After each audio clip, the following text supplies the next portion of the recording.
Bum, bum, bum. What's going on, guys? We're here. We're live. Welcome to a Fired Up Poker Life podcast. My name is Joey Ingram, aka Chicago Joey, coming to you from GTO headquarters here in Las Vegas, Nevada. We're going to be talking high stakes poker today. Matt Berkey. I am fired up today. Matt's actually in a back room here. But before we get into it, guys, got to shout out my sponsor for the podcast, I'm a Whale Staking over at I'mAWhale.com. They do staking for cash games, Nolan Hold'em, the great game of Pop in Omaha. They do tournaments as well too. They have a bunch of sites, all those underground sites they work with. They do all kind of stuff, man. I don't know what kind of crazy stuff they're doing, but they do coaching, they do staking. They can help you get set up on some of these sites that may or may not be out of line. I don't know what's happening on there. I heard all sorts of different things, but yeah, hit them up on whale.com. One of the largest. Actually, I don't know if they're one of the largest, but they've been around for a long time. If you're a bad player, don't embarrass me, guys. All right, win some money at least if you fucking work with these guys. Make me look good, please, for the love of God. And joining me today on the podcast, guys, is a young man who is he does a lot of things, man. And I feel like this guy is one of my favorite people to talk with on the podcast. A man battling in the high stakes poker action as of this weekend. A man who recently launched his official project, solveforwhy.tv, and some of the most beautiful things I've ever seen in my life. Got great content, great branding, a great strategy for it, and a man that's helped a lot of poker players out there around the world get better at poker through his academy, through his appearances on this podcast, through the vlogs that he's put up on YouTube, and a man that is joining me locked up in a back room in Uzbekistan. I don't know if that's the name of a country, Uzbekistan, as he's resetting with his current life right now. We're joined by the man, Matt Berkey. Matt, what's going on, man? Welcome to the podcast. Welcome back. Thanks for having me, bud. What's going on with you? I heard a little midlife crisis the other day. Now, listen, I'm not going on a midlife crisis. Matt's referring to a video I did Sunday night where I was fired up. I was doing a little ranting. I was talking about the poker world, talking about my life, talking about poker, talking about all sorts of things, man. You know me, Matt. I don't know. I get fired up sometimes. You know how it goes. Once in a while, you just let it out. You ever had that happen to you where you just let that emotion get all into you and then it just explodes and it just happens to you? It's usually when I'm lacking sleep. You know, the whole world comes crashing down, the sky is falling, and I just want to let everybody know that we're all fucked. Yeah, I don't even know. I don't know what it was. I think I have all these things inside my mind, and a lot of these things are internalized. I don't really talk about the things with a lot of people. So I was like, you know what? I've been wanting to make a video about this for a while. Let me just get it going on there. And that's sort of what happened. Yeah, that's sort of what happened. People are saying Berkey's blurry. Listen, guys, we know Berkey's blurry. Like I said, he's currently locked up on a sabbatical to reset his mind. Matt, what's up? Where are you at right now, Matt? What's up? Where are you located at right now? Where'd you go? Despite the imagery of what appears to be a dungeon somewhere in the middle of Russia, I am in Sedona, Arizona, in what I can only imagine is somebody's grandmother's house. And I'm on shoddy Wi-Fi with my old laptop that apparently the webcam isn't all that great on. So, basically the middle of nowhere is where I'm at. What made you go on this sabbatical? Because last I know you were in town, you were in Vegas, and then you told me I got to get my life together, man. I'm taking off. I got to reset here. What happened? What inspired this? I usually do it every year around this time. Usually I go to Tahoe, but I waited too long, couldn't really find a decent property. But yeah, I mean, it's just like, you get it. You're in the content creating business. It's hard to do that 24/7, 365. So the irony is that I'm trying to remove myself from distractions, get away, kind of be in the middle of nowhere. I mean, our backyard is literally the woods, but most of this trip is probably going to be modeling out some ideas that I've had for a while, kind of planning out my next 10 or 15 videos. It's going to be a lot more work than play, but it won't feel that way because I'm not stuck in an office in Vegas somewhere. Yeah, I mean, I think it's really good to get outside of the house, outside of your normal work location, whether it's a Starbucks or a mountain or Sedona, Arizona, in a 75-year-old grandmother's back room with brick walling. I think anytime like that, it's probably actually be a good thing because your mind will be a little bit more clear. You won't have options of things that you really want to go do or that you normally go do. So it might actually be really good for the creative process. And obviously, you're working on the new project, solveforwhy.tv. You guys are putting out some great content. You had Poker Out Loud on there, which is one of the series I watch, where you guys are talking out loud about your thought process, where everyone except one person has noise canceling headphones. And my man Christian has Apple earbuds. I don't know exactly how much noise this guy's getting blocked out, but I'm pretty sure he can hear whenever people are talking about their thought process during the hands. How do we get my man Christian Soto some noise canceling headphones so that we I don't know, I feel like he's got a big advantage in this game where you guys talk about your thought process out loud. Yeah, I mean, little spoiler, he's the big loser over the 10 sessions. So we filmed it for 8 hours, and it's going to break down into 8 to 10 episodes. I'm not really sure. We're going to increase the runtime. I think the first 2 episodes are like 30 minutes. I think we're going to increase it to like 45. But he goes on raging tilt and ends up dusting off a couple of buy-ins. He didn't have noise canceling headphones on, but like one of the rules were that we would play our music as loud as possible. So like if you saw the second episode, the first hand, Jordan's like screaming at the camera and kind of realizes it halfway through his thought process. He's like, I'm screaming. Okay. So yeah, I mean, like the idea was basically like, you know, we're not going to read each other's lips. We're not going to try to do anything to like angle one another. We just want to play like a real live 5-10 environment where the camera's on you every single time it's your turn to make a decision, and you will just dispel all of your thoughts from start to finish before taking action. And I'm like really, really happy with the way it came out. Like it came out better than I could have ever imagined. I don't think anybody was afraid of like looking foolish or attempting to, you know, be perfect. I think this really demonstrates the human element and where the disconnect is from the lab to actual in-game practice. And then on top of that, Christian and I do a podcast as a follow-up to kind of like go over the spots from the previous session and kind of like just discuss where, you know, where the thought process went wrong in game versus like where it was really crisp. And you can see that this spot was kind of studied. Yeah, there was certainly some wild play, Matthew, happening on the first episode of the show. Yeah. Some people were getting very out of line. Some people were definitely mixing it up. I mean, I love the format. The production quality was slightly better than currently during our podcast for my side and your side here. I don't know who you guys brought in, a great team of people that you work with. You had multiple camera angles in there. The audio quality is perfect. I really like it when people talk about, okay, I'm going to raise here because of this. You know, Jordan's talking about how he might play the cutoff with you in the button a multiple different times. I just really enjoyed that process. And I think that would be really cool to see for something like the great game, Apartment Omaha. But, you know, this was 2-card Apartment Omaha, so we take what we can get here. But yeah, sure. I love where did the idea come from to do a series like this where because we never really seen something like this happen in poker before. Yeah, I don't know if you remember, Run It Once came up with the series maybe 1.5 years or 2 years ago. I think it was like called All Hands Revealed or something along those lines. Yeah, so I've seen something like that before. Yeah. Yeah, there was like 9 other pros played a sit and go. And it was all online. And basically, like whoever was in the hand, they were having a conversation back and forth in spite of the fact that like really when they filmed it, they were just talking their thoughts out loud. And I was just trying to figure out like, well, how can this translate into a live arena? Because obviously online, this is really easy. Everybody just records their own session, their own thoughts, and then you edit it together. But this is really challenging live. So we kind of thought, well, like, you know, we all trust each other. Nobody's going to try to like take angled shots at one another. So why don't we just like make it so that we can't hear and just film a really long session? And I think like, I'm not sure. I've never seen it, but I think somebody told me that Negreanu did this for Poker VT like way back in the day, like 2008 or something along those lines. Does anybody complain? I mean, I know people like to claim ideas as their own, and if you like copy an idea or like do something similar, they're going to cry or complain. No one's cried or complained yet and said you stole their idea or anything like that, right? Because people in poker, they're like, "Oh my God, you stole my idea, Jimmy!" It's like, all right, calm the fuck down, Frankie. Okay, it seems like in poker, people are very territorial when they come up with something like that. So you haven't got any sort of backlash or anything like that from people about this idea?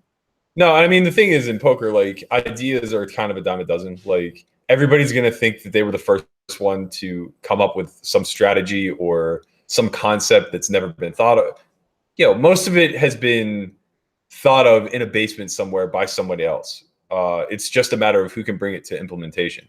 And, you know, as far as I know, there isn't another product out there similar. So whatever, we're the ones doing it. And it's going to be the backbone of like how we work our training site. So what I really would like to see, and this is kind of, as I was watching this, I was thinking, you know, what would I like to see here? I want to see the fun players on this show. I want to see the fun players talking about their thought process, because I think we all have an idea how varying of great players or winning players think about the game. Some are aggressive, like yourself. Some hate to fold, like yourself. Some are big fucking nits, not like either one of us currently in this conversation right now.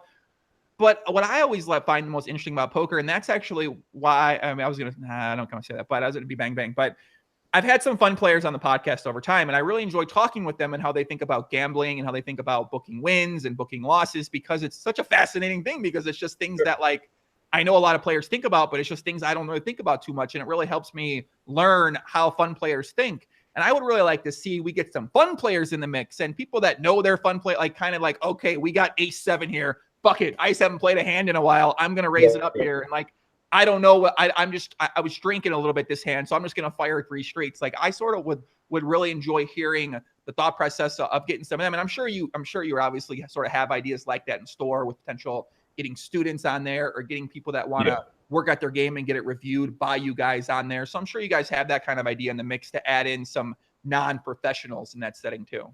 Yeah. So we're probably going to film season 2, in the upcoming month or so. So it's going to be difficult to implement any of those ideas now just because we're too young. But the plan is by season 3 that we're going to do like casting calls and extend it out to the community of people who are members. So, basically like what better way to get actual feedback than to get thrown to the wolves kind of and be forced to divulge your thought process in game. And the thing is, like, I agree, like fun players would be amazing, but very few of them are just going to be willing to put themselves on the spotlight like that and try to kind of speak out loud what it is that's going on. And you kind of don't want to burst their bubble that they don't know what is going on. You know what I mean? Like there's a certain arrogance that's necessary to play this game. And the second that like that wall is torn down and you realize like, oh man, I don't know anything about anything, it becomes like really, really tough to get out of bed and go play cards in the morning. And I'm kind of speaking from a professional standpoint, but I imagine like even whenever you're a fun player and you do lose more than you win, there's still a part of you that just thinks like you're unlucky.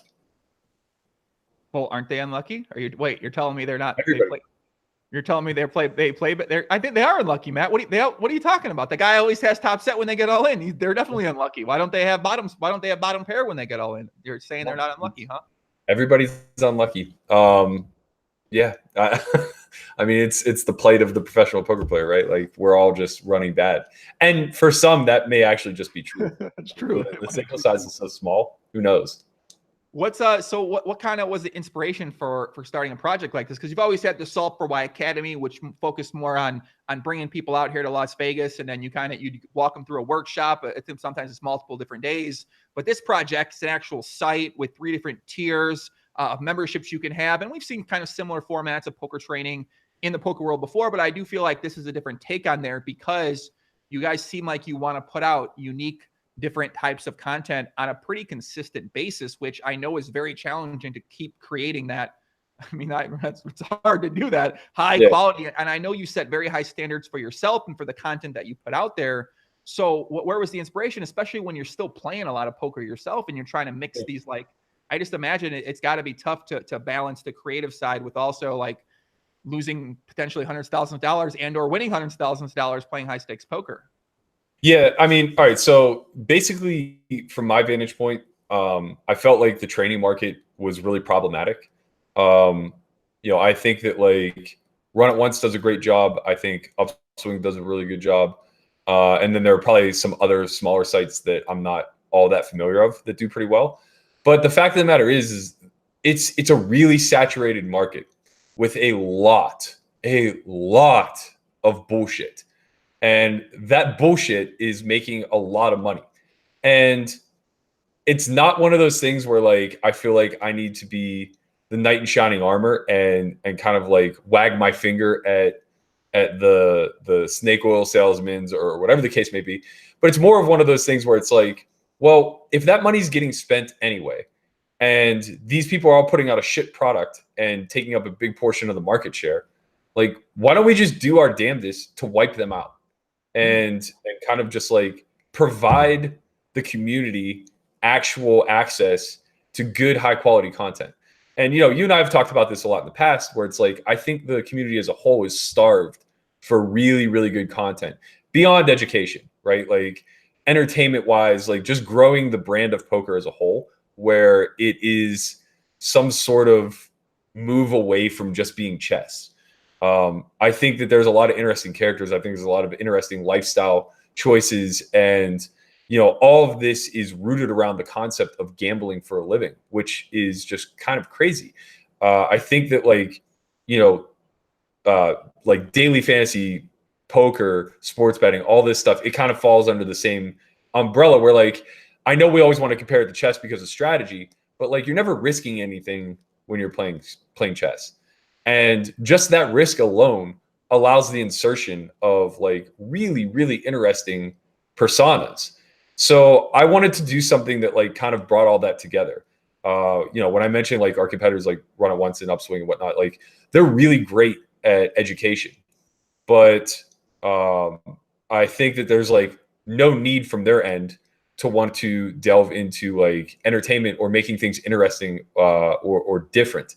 For us, since we're inserting ourselves in the market and we're new, and we have like this production crew in Pigtails that's just the fucking best, it's like, well, why don't we lean on that and kind of like give people a little bit of everything?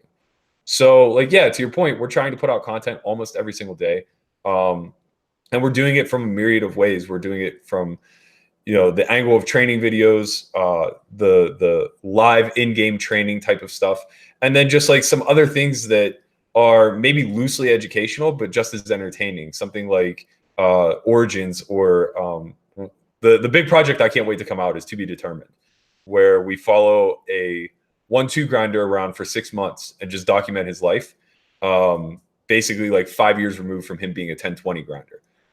So like, you know, I thought it was a really relatable story to a lot of the community, especially post Black Friday, in a scenario where it's like, you know, at one point this kid was beating 10-20 no limit, and now he is just trying to make $800 to $1,000 a month in order to survive. And like, you know, the dream is still like, it's shattered, but like he can't let it go. Like no part of him loves poker anymore, but like no part of him wants to do anything else. I don't know. It was just like really fascinating to me. To me, it's like, you know, I don't represent the community in that aspect. Like he does.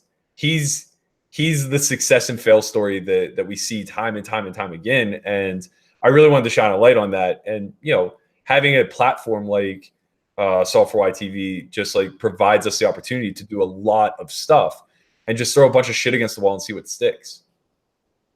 Sounds like a sad series right there, Burke Dog. I mean, but that's like, I know a lot of guys out there that are like that, and a lot of those guys actually quit. They don't play poker anymore, but I still do know a lot of those players who used to play higher stakes, whether it's online or live, and now they're just trying to survive out there. So I think that is I think it's also a cautionary tale in some ways, unfortunately, but I think it's a very real story of the trajectory of how a lot of poker players would be if they decided to stay in poker, because it's just very hard to keep up with winning and stay disciplined, stay focused. And I do think that what I've noticed from a lot of poker players that I've known for a long time is that once they abandon study and once they abandon working at their game outside of playing, it's very hard to get that back. And at some point in time, it's just like you used to study and you stop studying. I don't really know a lot of players like, okay, I'm going to go do it. It's like they're lazy, or they just don't want to. They don't find it interesting. And I think that's why a lot of those players can kind of, you know, they studied to get good at poker first. They got good at poker, stopped studying, whatever happened in their life, things happen, they get unmotivated, whatever, just things happen, they fall back down. And then instead of studying again to get better, they just don't. And then they end up either quitting or recreational player or losing. And a lot of players like kind of wonder, why am I doing that? And I guess from this guy you're talking about, you follow around, do you feel like he's someone who's still studying to try to get better? Or do you think he's just completely shot and drained mentally to the point where he's like studying for the first time? Wow. So I think that there's a big barrier, and it's kind of lost on most, especially the younger guys, because they grew up online and there was only one way to approach it and beat it, right? But the reality is, if you trace back to like the boom in like 03 to 06, whatever, poker talent was defined very, very differently. So kinesthetic learners absolutely flourished. The people who could kind of like insert themselves in an environment, learn hands-on, and kind of just adapt day in and day out according to like how the environment was responding. People who were like very in tune to the non-communicative conversation that was like taking place, or the nonverbal conversation that was taking place at the table, they were the ones that defined poker talent, right? They reacted better than the rest. Well, there was a hard shift post Black Friday where we moved into the realm of game theory and really stripping this game apart piece by piece mathematically. So one of the things I'm doing out here is I'm actually like trying to combine modeling out types of learners versus types of thinkers, and trying to like demonstrate how a lot of our training methods right now are getting it wrong, in the sense that, you know, if you have these high level sites like Run It Once, or like even some of the Euro guys that are doing coaching now, they all come from the same background and they're all the same personality types. So my hypothesis is, and I haven't like researched this yet, so like don't crucify me if I'm wrong, but basically is like, you know, you have these quadrants of thinkers where you have like the hyper linear thinker, who is just like A plus B equals C, and like they just see the path that way. They can dissect things mathematically, but like largely as a byproduct of that, their intellect is incredibly high, right? Their IQ is really, really high, but their EQ is naturally pretty low because, you know, they were probably born with intelligence, or their intelligence was probably recognized at a young age, and that's what was cultivated, which by proxy kind of like allows the EQ to like lag behind. So they miss social cues, they miss you know, the nonverbal communication, they don't pick up on all these things, but they don't really need to, because they have the science and math behind it all to just like learn in a very rigid way and then just go apply. Then you have people who are of really high intellect, but are a lot more abstract, right? They're the out of the box thinkers. They solve things in a very different kind of way. They utilize like a lot of the tools around them in order to arrive at what they feel is the best answer.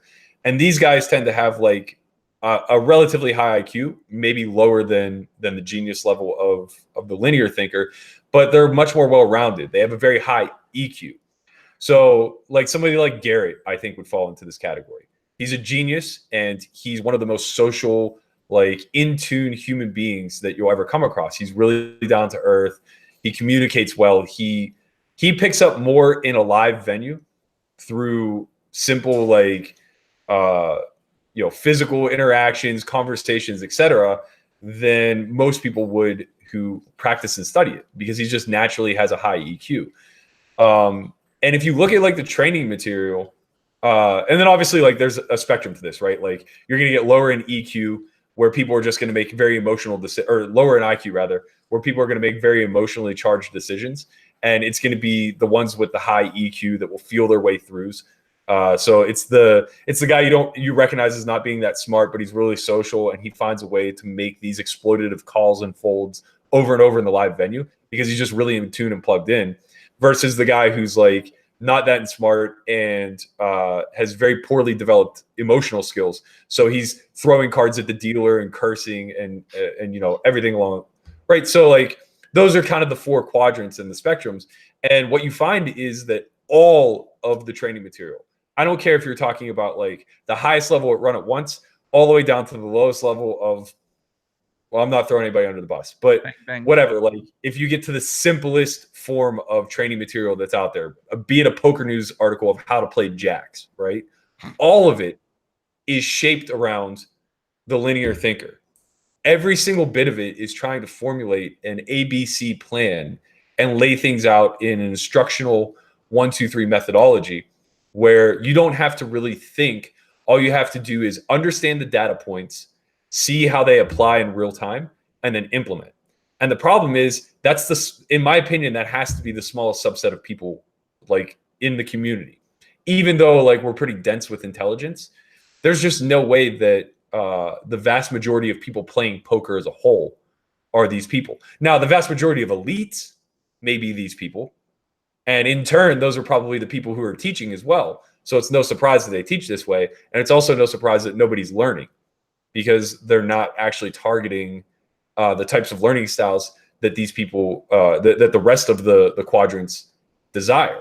So, you know, a lot of like what we're trying to do is hit all those learning metrics, teach very specifically to a live realm where EQ does matter a lot, and kind of shift off of the narrative of, if you're not able to do complex data analysis through looking at solves or a spray chart from ranges or range versus range or whatever the case may be, then it's like, well, you're not going to get left behind.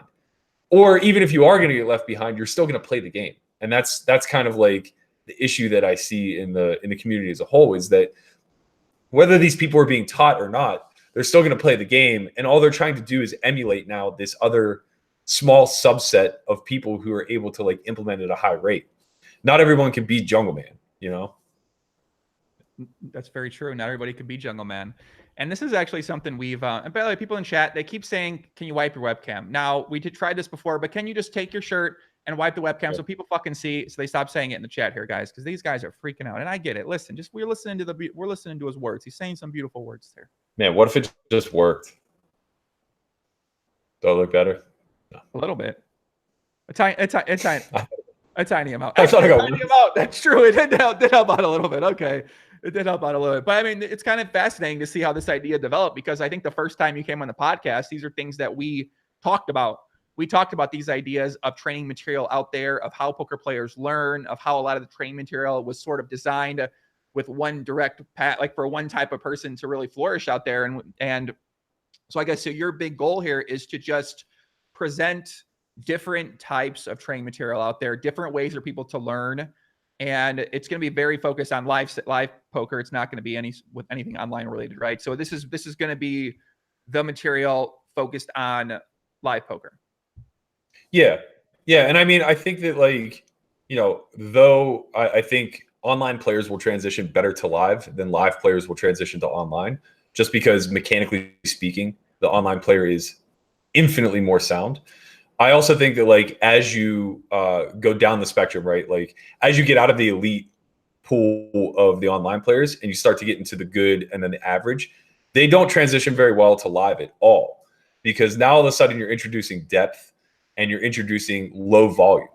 So if you run a very marginally plus EV bluff in a vacuum, in a theoretical sense, but you're in a vacuum scenario where you're against Old Man Coffee, who just literally never has a fold, and you punt off 500 big blinds, well, it might take you months to get back.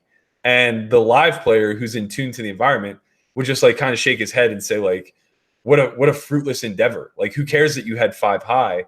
That was never, ever, ever getting through. Don't you know Jim? And I think that that's really important to discern against, because live is going to continue to grow. It just kind of has to.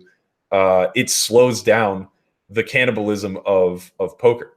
That's the biggest issue I think that online presents, is that you are able to play such a massive volume that the people who are ahead of the game just absolutely cannibalize every single stake so fast that you can't replenish the bottom of the ecosystem fast enough.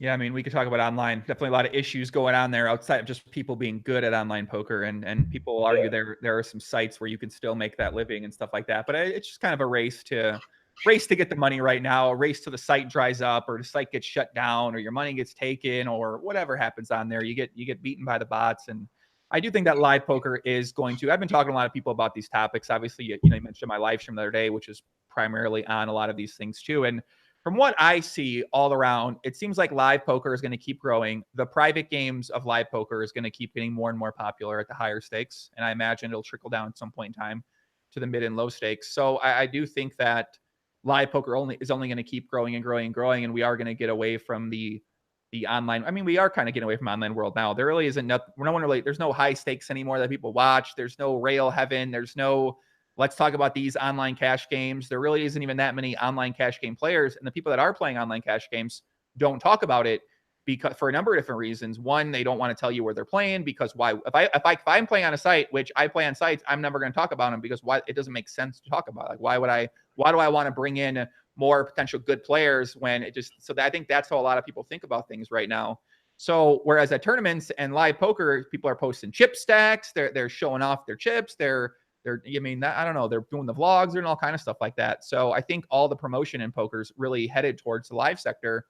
And if you can capture that, and you can capture those people that want to get better, and you can provide them a differing type of product at a very high quality, then you also are still playing a lot of poker yourself too. So you're still very active. How often are you playing in the cash games right now?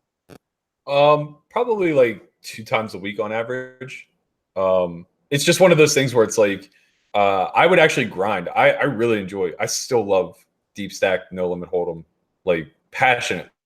I would happily grind the like 10, 20, 40 at Bellagio, 500 big blinds deep every day if I had no other means to an end. But it's just really difficult to go from playing like 2-4 or 3-6 to then putting in the hours necessary to make a comparable, not even a comparable amount of money, but like a reasonable amount of money instead of like putting my time to use elsewhere. And, at the end of the day, like, as much as I love poker, I don't want it to be the sole thing that defines me. So, that's why I started this business to begin with. It wasn't necessarily to just do poker training. Like, that was kind of my proof of concept. I hope to grow it far beyond that scope. And kind of like have it be my lateral move off of poker. Not that I'm ever going to stop playing poker, but I'm fortunate enough that, like, when we all set out to do this 15 years ago, there's kind of this vision of what making it would be. And it's playing the biggest games available routinely in a scenario where, like, you don't have to want for anything. And it's not that I'm filthy rich or will never have money problems again or anything along those lines, but it's more so that, like, my grind can shift elsewhere. And I think I can contribute more, to this community and society as a whole if I'm not putting in 2,000 hours a year at the table. Yeah, I think it's fascinating to see myself and yourself, like the growth that I guess both of us have had in terms of focusing a little bit outside of poker for a number of different reasons. I'm sure, like, I think that I realize it's that the people that are really making consistent money at poker are the people who own the sites, who are operating the sites, who are the agents for the games, who are making rake off of the people that are making the rake that aren't paying the rake. And I think no matter how much you love poker, at some point, almost every poker player I know that's successful would enjoy having something else they do with themselves, and preferably outside of poker too. So I think once you can get in that position and you have some ideas, and then you can start putting the ideas into fruition. And I think it's kind of good to test those ideas out at something that you're an expert at, which is poker. See how it works, see what doesn't, and then potentially transition outside of poker, which is, sort of some things I do a little bit, but it's something I intend to do in the future as well. And it sounds like that's something you're very serious about. And you kind of showed that interest as well. Like the first time we talked too, these are all things you kind of talked about it the first time and said, I'd like to help people out in a bigger way than just poker. And I think it's really cool to see you testing out a lot of these ideas now and then kind of see where they goes from there. And I mean, what's been the feedback so far from the people? Because I know the site's still pretty brand new. What kind of feedback are you getting, and what kind of, what are people saying about it? Better than I thought, honestly. Like, just, dealing with the internet as a whole, you always kind of brace yourself. But it's been really good. When we launched a beta for 2 weeks just to kind of get the bugs out and get feedback. And uniformly, the feedback was like, you're priced way too high. We're used to $99 a month. Asking for $225 is just like outrageous. And this is from people who, like, they've been loyal customers of mine for a year and a half. They've spent maybe $10,000 on our products, and they immediately were just like, and I shouldn't say that. It was polarizing, right? Some people were like, the price is insanely too high, and then others were like, you could charge double.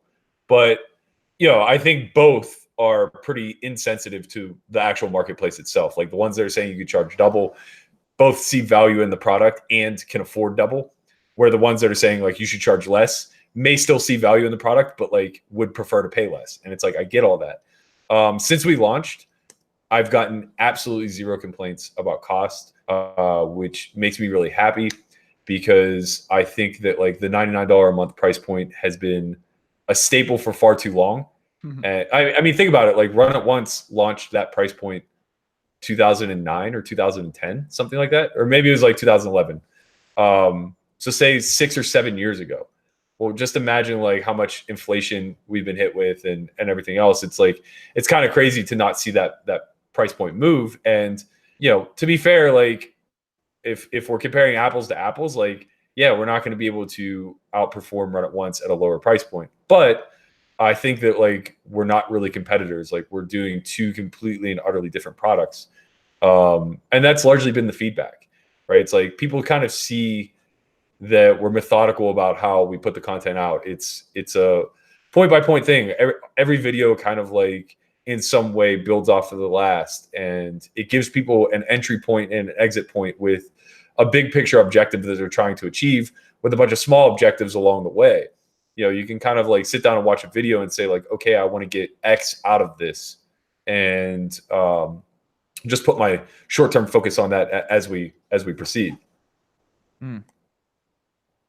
Yeah, I mean, I think from everything I've looked at with the content, I think it's beautiful. I think it's a cool idea. I think it looks a fun idea. I think it'll be very helpful to people out there. In terms of price point, I've always been, and I started my GTO club, I went with a higher price point and just kind of aimed for a smaller amount of people in my group. And I thought for a long time that low price point was the way to go. And I started researching things and I was like, I don't know, I think it's actually high price point's the way to go. But obviously in poker, you mentioned that this $99 or this low price point has been the model for a long time. And I think Upswing has sort of changed that with the courses they put out, and their higher price point courses. And those have been very successful too. So I do think if the quality of the content's good, if the people that are teaching the content are good teachers, if you learn from the content, then you can certainly charge more. It just kind of comes down to, I think, personal preference as a business owner. And I think that if you're putting a lot of, with how much effort and everything's going into this work, I mean, I don't know. I think you have a lot of like pretty good reasons why you would charge the prices that you're charging. Yeah, I mean, the big thing is that you know, the middle access pass is roughly, like with the discount, it's $109 a month. So it's competitive in that regard. And the real separation between the raise access pass and the all in access pass is basically just me. There's a lot more of me at the highest tier. And on top of that, the highest tier includes a 2-hour webinar every month, as well as 1 hour of office hours, where anybody who has access to that tier can kind of just like get a one-on-one, or not really a one-on-one, but a 1 hour long group coaching session. And, you know, at that point, it's like, there are many, that's where I said, like, we want to like kind of flush out the bad coaches that are out there just flooding the market. Name some charging names. like, who are the bad coaches? I want to hear some names. Who are these bad coaches? The thing is like, I don't know. All I know is that there are like thousands of people charging between $75 and $300 an hour for coaching, right? It's like, who knows who they are? I have no idea. Maybe it's just some guy who won a local tournament and somebody in his casino approached him for coaching. Like, I don't know. All I know is like that money is still a part of the market cap, right? And there are hundreds of thousands of dollars getting flooded towards people who are probably unqualified. So it's like, if we can provide that same service and then some for a lesser price, it's like moving people off of spending an hourly rate for a coach who's just kind of like mailing it in, listening to a hand history review and saying like, yeah, I mean, I would have 3-bet pre. That's where I would start. It's like, you know, you're not, it's like, you know, it's like going to an average psychiatrist. It's like, yeah, you get to vent and get all your feelings out. But whenever the only rebuttal is like, well, let's talk about that a little bit more. Or like, you know, I think you should work on love for yourself a little bit more. It's Damn, like, yeah, this sounds like my, hold on. This sounds like my guy. Wait a second. This is what he says to me. Right. So it's like when you go to a coach, he's just like, yeah, I mean, I think you should 3-bet more. It's like, yeah, no shit. What does that mean? Like, there's no objective here. We're not actually pursuing anything. We're not getting anything back. But when you teach these people that are so desperate for good quality content, when you just teach them a little trick of like, hey, I noticed if you ISO the limpers, you know, you'll do better. And I'm simplifying it. Obviously, like, this isn't the feedback. If it were, people would be able to police this a little bit better themselves. It's much more subtle and nuanced, right? They're literally just going over hand history after hand history after hand. I can't tell you the last time I discussed a hand history with a student. It's just so micro. It's so insignificant, right? It should be the thing that ties it all together when you're chasing this bigger objective of how to build out, say, a 3-bet strategy. And you're discussing all the nuances and getting through it. And you're spending hours and hours and hours on it. And then at the end of 4, 5, 10 hours, whatever, he comes back and says, I have a hand for you. Tell me what you think about this. and you just hear how he implemented the strategy perfectly. You pat him on the back, you say great job, and then you move on.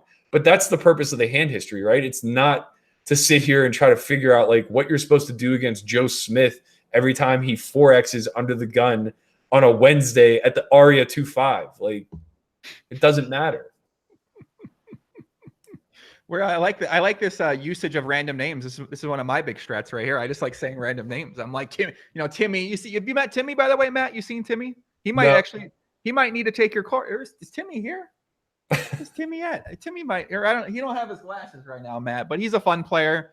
He actually thinks he's one of the best in the world. He challenged Garrett Adelstein recently to a heads up for rolls match. And I think Garrett has declined. Oh, wait. I mean, Timmy could be here pretty quick. Hold on a second. Timmy's here. Hey, what's up, guys? Timmy here. This looks like a man who should I take the course, Matt, or what, man? I want to crush these fucking dogs, these douchebags. They suck, Matt. You know what I'm saying, brother? If I take the course, can I beat my 1-2 game? Because I got this one guy named Steve. This motherfucker fucking sucking out on me with the 6 deuce, this dumbass. Can this help me out or what? Oh, man. It hurts. There's always a Timmy in the group. Listen, man. Shout out to Timmy. We don't know. There's always a Timmy. Timmy the Poker Warrior. Follow him on Instagram, guys. He'll be giving some Nolan Hold'em strategy in the future. But listen, I got sick of seeing these goddamn comments, man. Timmy had to come out. He was live. He's official. Yeah, at Timmy the Poker Warrior on Instagram. Everyone loves Timmy. I don't know. They all really like Timmy. He's a Nolan Hold'em expert. And I mean, listen, if you want to play him, Burke, he'd be more than happy to play you, I think, too. I think he's been studying your game on Live at the Bike. He's been watching all the material on Software Y. I gave him the login and the passcode. He wants to play in. He wants to take Christian's spot with those headphones. He wants the same headphones though too. He doesn't want. How about so that session was 8 hours long, right? And Christian listened to the same song on repeat for 8 straight hours. What is that? Tell me that's not the most sociopathic thing you've ever heard in your life. What a crazy guy he is, man.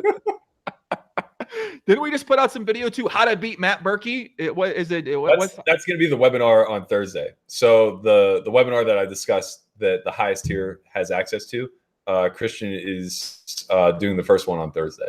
Cool. That'll be. I hope he includes raising a backdoor trip draw, a la Doug Polk, and then getting the backdoor trip draw and betting pot on the river. I hope that's in this webinar. I really. The backdoor trip draw is very, very strong. I should have made like the biggest hero fold of my life when he didn't shove river. Like every part of me was expecting him to shove river, and then he just bet. And it's like, God damn it. I don't know how you have a 9 here, but it's going to be a 9 for sure. The fucking backdoor trip draw. If you guys know what hand I'm talking about, I actually just posted the clip of it on Instagram today as a promotion for the podcast. And it's a very fun hand. The backdoor trip draw is very real. Usually something you worry about in Omaha more because usually you have 3 or 4 backdoor trip draws. Right. In Nolan Hold'em, it's impossible to have 3 or 4 backdoor trip draws. So sure. Is it true? Ace, 6, 4. If you have 9, 8, you have 6, a 4, an ace, a 9, and 8. You actually have 5 there. Never mind. I'm not actually being truthful there. You can actually have more backdoor trip draws in Nolan Hold'em, man. I think that's true because if the board's ace, 6, 4, and you have 9, 8, you have backdoor aces, 6s, 4s, 9s, and 8s. Whoa. Whereas at PLO you can only have 4 max. But are we happy with the backdoor trip draw when we don't have one of the cards? Well, listen, some backdoor trip draws are going to be stronger than others, obviously. But I'm just thinking about the pureness of the backdoor trip draw. Sure. My mind's a little blown right now. Guys in the chat that are tuning in, I've seen a lot of good comments out there, a lot of good questions. People asking me about my affiliate for Solve for Why. We don't have it set up yet. You guys know I need my percentage. You guys know I'm the affiliate king around here. Solve for Why? We got an affiliate program? What's going on here? I've just started looking into it. I have to be honest, that's not really my strongest suit. But a couple of people have reached out about affiliate marketing, so it will probably be something we implement in the next month or so. Yeah, I don't know. I'll take care of you. Don't worry. I'm a newbie in the affiliate marketing game. All I know is last time I tried to I do affiliate marketing, I had someone call me out for doing it too well. So listen, I don't know. It kind of is. Yeah, I might have to model those percentages down a little bit. I don't want to hurt anyone's feelings. Yeah, for real, man. I don't want you giving me a good deal and then you coming out with a video fucking a year from now and be like, this fucking Joey guy's signing up too many people in here for me now. We gave him too good of it. This guy won't give me money back or whatever. So hey. Orbital said, actually, I saw a good question from Travis C earlier, and then he got banned because he called us pussies, but it is what it is. He said, when did players stop trying to be the best and play the best and start only playing good games? And I think that's a great question, Travis, because I think for myself, when I thought about coming up at poker, my main goal for many, many, many, many years, and really still now, is to try to play the best and become the best that I can be. And it wasn't a focus to play in the good games. There'd be periods of times where I would go through that, but I would try to mix it in. But my main focus would be try to play the best and be the best. And I think for yourself, Matt, how do you think about that? Do you think that, what's your mindset on that? Are you looking for the great games? Are you trying to merge the two together? Because I know a lot of players out there, they don't really care about being the best, or they don't think that way at all. They're just thinking, okay, how do I play with the worst players with the worst win rates? Yeah, so I think I've had to like reshape that conversation in my head because the game's just changed so much. So, the first 10 years of the boom, like we could look at the quote unquote best, and you use guys like Ivy as an example, or Durr, where there was no quantifiable metric for who was the best, right? There was no way you could judge. Nobody was ever going to run the EV calcs of all the plays that they made. All you could look at were stone cold results and what appeared to be mindfulness and strategy. And I think that was like a noble pursuit back then, because really what it was is, the people who had a natural aptitude for this game, who had a talent, their ceiling was just higher than the field's. And the select few who chose to pursue that ceiling as best they could had a real shot at being the best. And that was something that like I was always very passionate about. I think you see this in sports a lot. Like there's nothing that can like quantify who the best hitter in baseball is or whatever. Like it's results. But like, mechanically speaking, you can't sit there and like computer analyze them and say like, yep, he has the most perfect swing of all time, right? Like there's just some sort of like nuanced, undefined metric that we just like look at in awe and say like, I don't know how he does what he does. I think Tom Brady's a great example. Like he's not the most athletically gifted guy, but he's probably the greatest quarterback of all time. Now that conversation is kind of shifting because again, like everybody who's on a spotlight, I think falls into that very small quadrant of like intelligent linear thinker. So where for the better part of a decade, creativity was like celebrated and it was kind of the thing that defined the best. They found these little nooks and crannies where they could use their creative brain and just get out of a pickle or put somebody in one. Now, all of a sudden, everything has a demand to be quantified. So if you run a low frequency play that has to be a specific environment against a specific player in a specific time, and it works, the community just lights you apart because it doesn't fall in line with what the book says. And at no point in time has the book been more biblical in nature than now, right? But the irony is that we're still very young in GTO development and study, and we're a long, long, long way away from it being so like obvious that there are just absolutes that are good and anything less than that are bad. I know that there's a lot of principles that people will say that that's true of, but I think we're going to continue to see shifts because what's happening is people are learning something new. It's very effective in the game as is, and they're kind of discrediting how many variables there actually are, right? So like the down bet or betting less than your open or 3-bet, right? That for 3 years, it was like you were a joke if you didn't implement it because this is just very clearly the best strategy. And now we're seeing people move away from it. If you watch the big one for one drop, like you saw Fedor doing a lot of 2/3 and 3/4 pot betting for C-bets. And the reason being is because the variables are changing, right? People are no longer overfolding to a C-bet, period, because they understand minimum defense frequencies better. And stack depths are getting much, much deeper in almost all disciplines. So now the compounding effect of these bets are forcing more doubles and triple barrels, and like you just can't seem to find enough of them in the strategy. So the bet itself is actually having a lot less functionality. So we're shifting again. And these shifts are always going to occur while we're still kind of like at base camp. Now, obviously, as we approach the peak and we realize like, okay, here are the optimal paths to kind of like implementing in this game, then like, we're going to be a lot closer to the game being dead. But I just think like we're really far, far, far away from that because of the human element. Like yeah, if you put us against Liberatus or Colodico or whatever, it's going to be an unfair match, and the machine is going to beat the human the majority of the time, even when you're talking about at the elite level. Like the elites may compete, but they're also going to have their struggles. But the fact of the matter is that that machine is implementing 100% perfection, and it's a max exploitative machine.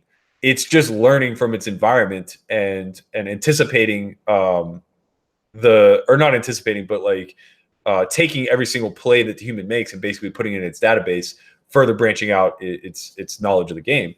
We're not really capable of that. So we have to create these shortcuts, and we have to find simplistic ways in order to implement mixes and like varying our frequencies. It's just really fucking tough. It's a long way away without the aid of technology, and that's another reason why like online is so frightening, because that technology is available to you at a click of a fingertip, right? If you're playing an online game and you have a HUD running and you have your solves pulled up and you can just like see data points and you have graphs and you have a 50 million hand database. Like my friend Nick Howard does mass data analysis. That's like a lot of what his training material is. So he has like 50 million hands that were played over the last like 18 months online. And he just does like a lot of hotspot analysis where it's like the field as a whole is making a mistake in this zone or whatever. It's like, if you just have that pulled up on your screen and you can just use it as crib notes, like it's going to be really fucking tough to beat you because you're implementing in a way that you couldn't naturally in a live environment.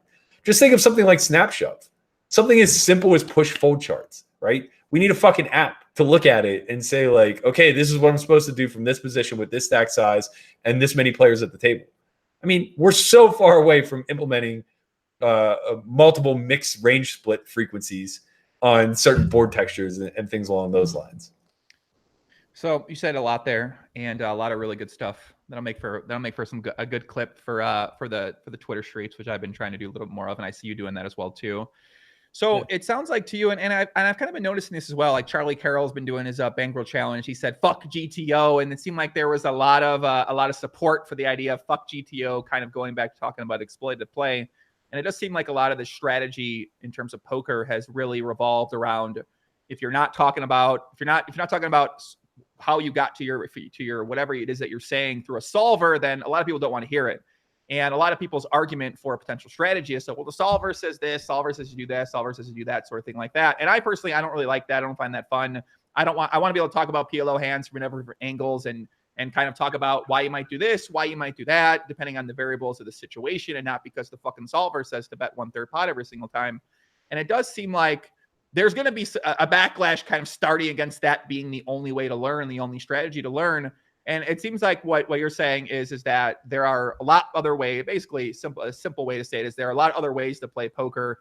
There's a lot of other variables that matter in poker, so that while knowing what a solver says or what the GTO sort of play is in a situation is important, it's not the only thing that matters. And debatably, not even one of the most important things that matter. And there are other variables that are that much more important that a lot of people fail to learn or fail to understand, because a lot of the material out there and a lot of the talk in the current moment in time is being so geared towards that sort of GTO solver-based play.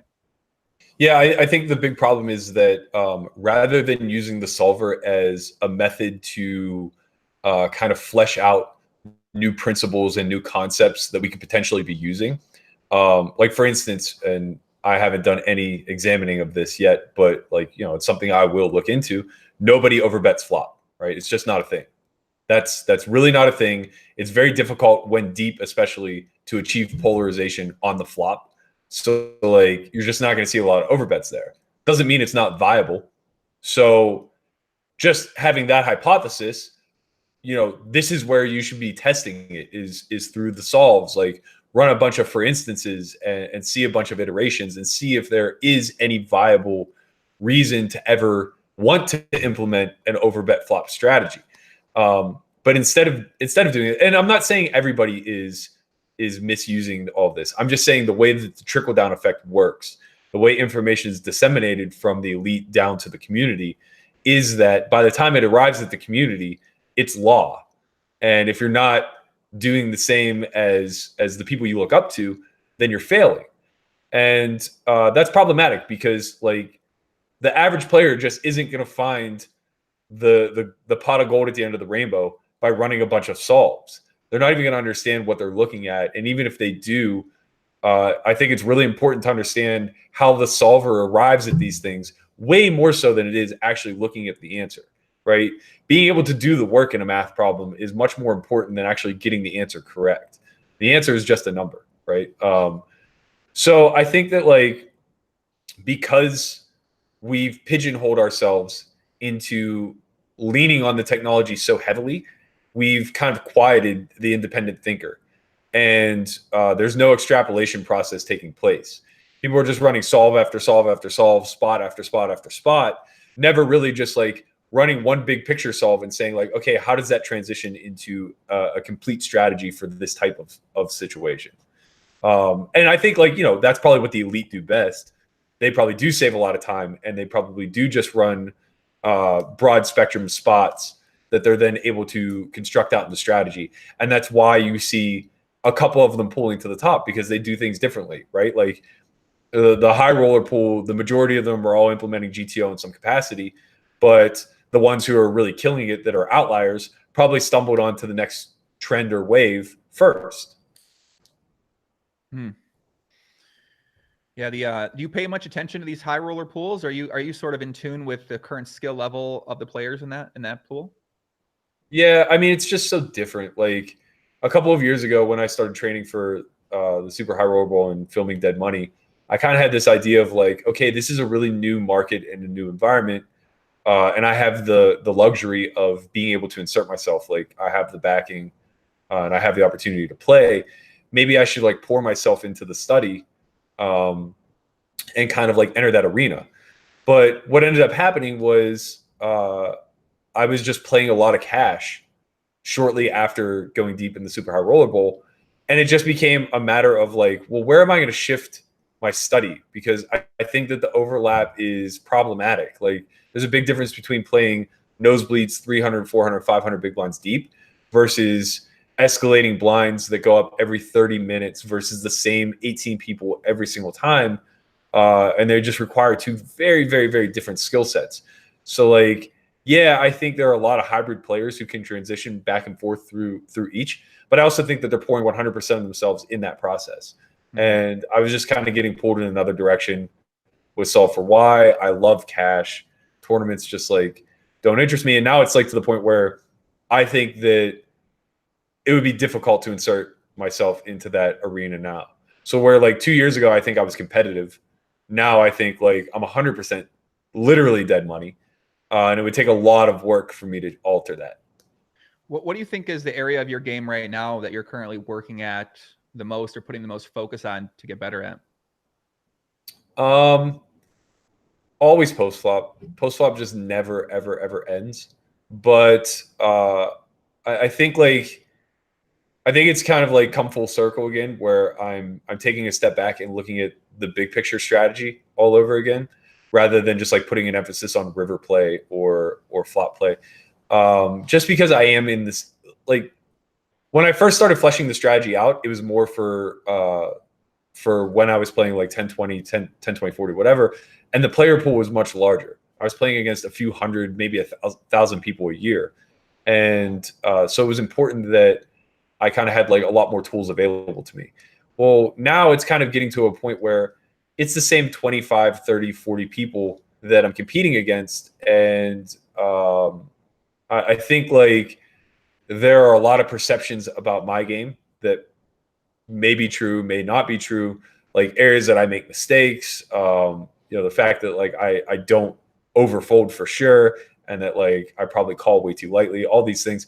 So I want to like shift my emphasis towards I guess like kind of calibrating for these very, very specific environments rather than just like being lazy and still just operating in the general. It's very interesting because I think a lot of the way I think about my poker strategy is from a general sense, because I'm just playing against so many different players and some of the sites are anonymous. So you don't really even know who you're playing against, or like you never know. Like it could be anybody. So a lot of the way that I've always approached poker strategy and thinking about it is from a very general sense. And I think it's interesting that once you get to the point that you're at where you're playing in that same player pool, and I actually envision myself getting to that point where I just play private games. And yeah, that seems like the route I'm going to end up going after talking with a lot of people. And that's probably a point I'll get to. And that'll be an interesting adjustment for me to say, okay, well, I got to figure out how to play the best and how to max exploit these players in this game that I play with on a consistent basis, and then avoid being exploited by them in certain situations. And I think, how do you think that affects you when you think about the idea of teaching on a general sense, when all of your focus kind of right now, or a lot of your focus right now, is focused on getting better on a 20 to 30 player type of basis? Sure. I think just always being able to draw upon experience, where it's like, it's not like I just landed here. I know what it's like to be in that seat and, have a short bankroll, have two sticks you're trying to rub together to make fire. It's like, I get it. So I'm never going to forget the path and the grind that it took. And I'm also never going to forget that those stakes are beatable for a big fucking number if you are talented and put in the hard work. Just the guy who's willing to put in. Let me repeat that. Let me repeat that real quick, Matt. So people always talk, are the state of the games beatable? Yes, they're very much beatable. But you got to mention that again, because I think when you say hard work is very kind of cliche, but to get great at poker, you need to put in hard work. Whatever you think hard work is, times that by multiple. It's that much of a thing. And if you can do that, as you said, you can have a very big win rate at whatever the game is that you play. Yeah, I think people who are willing to work hard oftentimes are people who are just very loyal, kind of slaves to the concept of hard work. So they're kind of working against themselves, where it's they'll put in thousands of hours, but they're not quality hours. Or they'll say they're studying 10 hours a week, but there's no clear objective for them to go after, right? They're just consuming content. And it's the person who's willing to play 1,500 to 2,000 hours after putting in, a few hundred hours of concentrated study that is just going to absolutely be a monster to deal with, because, they're learning all the mechanics that they need to beat the game through those hours of study. And then they're showing up and putting in 5 to 10x that amount of hours at the table in game, feeling their way through their environment, becoming very in tune with everybody around them and how they think and operate. And, they'll be able to spot the deviation where this guy who runs a bluff twice a year suddenly fell into one, and you're able to pick it off for a few hundred big blinds. That's free money that nobody else is getting, because it just gets through when the old man's trying to utilize his image for the first time in a decade. Kind of interesting to think about. What do you think is the biggest change in yourself and in your game this year compared to last year when we maybe did a podcast? It's a good question. Probably I've leaked more this year. I was way more crisp. Basically where I was at in my study and in my confidence in my strategy, etc. By comparison to my environment, I was absolutely at the top of my game. And over the last probably 8 to 12 months, the environment has shifted slightly, and I've probably stayed a little bit too stagnant, resulting in just, if nothing else, a lot of very bad calls. And they're calls that, 8 to 12 months prior were just functionally working because people were just picking up on GTO and they were just over bluffing a lot in scenarios where they weren't equipped to do so. So it was just kind of oh, this doesn't look right. This doesn't make any sense. So I'm just going to call. I think back to last year, I made 2 ace high calls throughout a deep run in the LAPC for hundreds of blinds. I think one was on day 2 to end, where it was a chip lead pot for 300 big blinds. And then the other one was with 28 people left versus Dietrich Fast for, 100 big blind pot. And they were right. And they were right because the tendency of the bluff from both of my opponents was in line with what the environment was doing then. But the environment's gotten better. They've all become more crisp. They understand bluff lines better. They're shifting a lot more towards being value heavy again, because that's just the nature of personality traits in this game. We understand value. We don't understand bluffs very well. It's very easy to get what top of range hands are. It's very difficult to discern what your best bluffing candidates are, what your frequencies are supposed to be, right? Like, just think about, on a very simplistic level, how you're thinking in a hand when you have the stones versus how you're thinking in a hand where you have a gut shot that you're trying to run through for 3 streets, right? It's a totally different mindset. One is like very logically based, where there's no fear whatsoever, and you're just in the moment saying like, what do I have to do to separate this guy from every single penny in front of him? And you're very concise and calculated, and you're just implementing, right? The other one is just like, fuck, I don't know what he's going to fold, but I hope he folds. Like, I'm going to bet bigger now. I'll just bet bigger. He seems like the kind of guy. And again, I'm simplifying, right? Like, that's not what I think about when I'm bluffing. But it's a hard shift. It's a hard dynamic to actually be able to calibrate what that bluffing line and frequency looks like. So when the environment adjusts just a little bit, and you're still working your way through those difficult waters, it's very easy to kind of get wrapped up in the whole thing. And like, I don't think we're to a point in the evolution of poker where leveling is no longer a thing.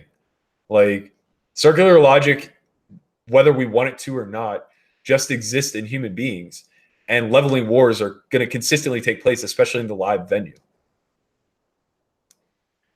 A lot of good stuff in these responses you give me, Matt. It's like 10 things I always want to follow up with, and then I'm like thinking about one during it, and then like another one comes to mind, and then another 3 come to mind. And I'm like, man, which one should I in my game tree, in my mind, in my podcast game tree, in the podcast solver, I try to figure out in real time. Maybe I need a real time solver for the podcast, and sort of like that can tell me which branch to drive off into, because I find that it seems understandable that would happen, because the more time you spend on business and the more time you spend on not playing poker specifically, even though you are teaching poker. So I do feel like teaching poker really keeps you very locked in. But the less locked into my mistakes, right? Like, exactly. So the more that I'm teaching people well, the more it dawns on me like, bro, you've been fucking up for like 6 to 8 months. You need to get back in the lab. That's true. That's the biggest thing I take away from coaching, is that I'll work with someone and then they say something. I'm like, what are you talking? I'm like, wait, why do you think that way? Like, why is your mindset? Why do you approach it like that? Why do you think that way? Like, what are you scared about here? And I'm like, oh my God, wait, I did that same thing either now or I did that same thing in the past. And that's the biggest thing I learned from coaching. That's why I really like coaching, is because I just learn a lot about myself and about where my leaks are, and it helps me to fix those leaks too. And I guess that's something that you're really noticing now. And I guess the question then is that how do you plan to improve this in this area? How do you plan to get better? Well, that's this trip, man. If you saw, you'd be sick if you saw like the way I have this trip. Like, I literally have every minute of every day for the next 14 days just like scheduled. You told me this was a vacation. Wait a sec. In the message you said resetting vacation. What do you mean you have every second scheduled? I mean, because like I don't operate on a schedule, right? So like for me to take 2 weeks and just plan out every minute of every day is foreign. And it's kind of relieving. It relaxes me a little bit because I don't have to think about what I'm doing next. And it's not like I have it all scheduled out for work. It's more so like, wake up at 7 a.m. Somewhere between 8 and 10, I'll go to the gym and be home. Somewhere between like 10 and 1, I'll do my outdoor activity, be it like hiking or taking the dogs for a run or whatever the case may be, right? And then from like 2 to 5, I'm gonna watch game film and study that way. And then I'm gonna break for dinner, and then 6:30 or 7 o'clock until 9. I'm going to model out my content that I want to be producing in the next 6 months. And then I'm going to go to bed early. And for me, it's like I couldn't operate like that for a long period of time, but I can do it really efficiently for 2 weeks. And hopefully like that'll extrapolate out to 6 months worth of work. Dare I say GTO? That sounds like a great idea. I probably could use some of that in my life, because I feel like People always tell me I need to take a break. I need to go away. I need to stop worrying, stop putting all that pressure on myself, stop stressing about things, or stop thinking about things so much. And it actually sounds like that would be a good thing, because I'm the same way in that I never really plan much or schedule much or really approach life in that sort of way. And I think that's a good approach. So I guess your plan right now is to really consume yourself in a lot of these things, and then come back, get back to the grind, and then hopefully the work that you're putting in now and that focus that you're putting in now will be able to carry you and really be able to fuel you and have you, allow you to have a lot of success in these coming months in terms of when you're playing poker. Yeah, and there's some other things that like I kind of want to flesh out that I'm passionate about. Like, I started writing my backstory in my blog 3 years ago, and I got halfway through it, maybe not even. I got up to the point where like my granddad died when I was in college, and I just could never write that blog for some reason. I just hit like a sticking point. And it's something that like I'd like to revisit at some point whenever I have a little bit of time, and like get back to finishing it. I also just played short deck for the first time ever. Ooh. And I find it to be like a really, really fascinating game. It's probably more simplistic in nature than No Limit itself, which I find to be incredibly interesting. I don't think I'm going to spend like too much time trying to figure out like how to beat the game or anything along those lines, but I'm interested enough in it that like, when I'm fucking around with the guys between like 9 and bed, we might just play like some shorthanded short deck and just see like, just basically like learn through feel and play, like kinesthetically speaking, because there is no book. And, yeah, we could run solves with like dead cards, but like, whatever, man. I'm not looking to become a professional short deck player. I just want to know like the ins and outs of the game a little bit. So whenever a game pops up in Ivy's room, I don't have to say no. Well, there is a solver out there, and for better or worse right now for short deck. I've been sent these solvers by, I think I've seen actually more than one right now. So we will see the evolution of short deck. It does seem like it's picking up in some popularity. I know there are going to be more cash games going on in Vegas. They're going to be short deck. I know there are going to be some more short deck tournaments. So I think from people I've been talking to that play high stakes, a lot of them seem pretty interested in just learning how to play the game, because especially if it goes the way where action players like that format, then I think we might see that become we could see it become the main No Limit Hold'em game. I'm pretty sure it's like that in Asia. So much more solvable though. It's so reductive in nature where the combinations are all split. Or maybe not the combinations, but like the possibilities, since board textures are so reduced, that it seems like this is probably more feasible to achieve a solve in than actually No Limit. Yeah, I think that seems to be the case, but it does allow so much gamble for players out there. And that's true. With the equities running super close pre-flop. I mean, they keep telling me Jack 10 equals aces. I still don't know if there's a certain stack depth that's the case or not, but they say it's the same hand. And if that's the case, then you're going to have the nuts pre-flop a lot more often, and there's going to be a lot more gamble kind of going on. So yeah, for sure. It'll be kind of fascinating. Yeah, I was just kind of thinking of it like PLO, where like, you just don't have a great qualifying hand pre very often. Like you have aces and you get it in. It's like, okay, like what kind of edge are you pressing there? It's going to be minimal against the hands. Like queens just shouldn't be stacking off at a high rate unless you're playing really, really shallow. Which, to be fair, when we played, we were very shallow. For short deck? Yeah. We played 200, 400 ante, and it was a minimum buy-in of 20K, but you could go south at 40. Oh. So, like, pretty much everybody was 20K deep the whole time. I mean, like, it was just a ton of all-in pre. This was recently at Ario? Yeah. When I said I was playing Friday and Saturday, Friday's game got changed to short deck. Oh, okay. Okay. Is that the game Ben's playing in? He played earlier in the week. They'd played once prior that I didn't know about and didn't go to. Okay. Or I was in Florida. That's right. I feel like short deck's going to make a rise here in America. It seems like it's fun here. Yeah. It's like it seems like a fun game and a lot of gamble to it. And I think people are, and also, as you mentioned, they're doing this thing where they go south at, which is very, very frowned upon in poker, but seems to be the standard. I can't remember why Ben Lamb talking about said that you go south. Do you remember the reason why you go south at a certain stack depth? Or? I don't, but I actually found the game like so. I actually got really deep. I ended up having like, man, I was up 120K at one point. I lost 14 for the session though, so good for me. But like when we got relatively deep, when stacks got to like the 50K depth, I found that like you're seeing a lot more rivers without being all in, and that presents a lot of like good bluff opportunities. But they're really hard to pull the trigger on because you just lack so much clarity. You know what I mean? Like the game's so new, you don't even know what qualifying hands are necessarily going to bluff catch or fold. You just have a feel for like what they should bluff catch with. But it's like, you know, could I get a flop straight to fold on a paired river? I don't know. Like, but I have trips, so I'm going to try. And, you know, it was a disaster, obviously. People just don't fucking fold. But, yeah, I don't know. I think the game is really interesting when deep, but nobody knows anything about it. So I can't imagine anybody's really incentivized to be deep. I'm just a sick DGen who can't help himself, I guess.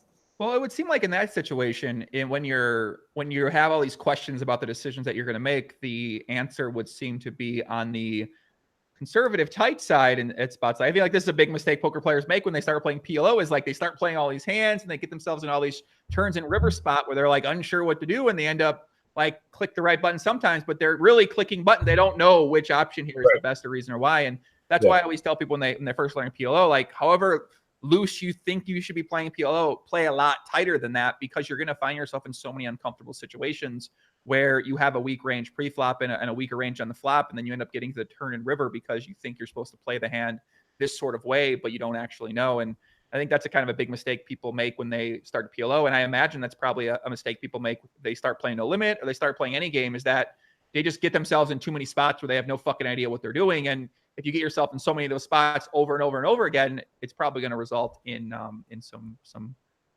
losing sessions. Yeah.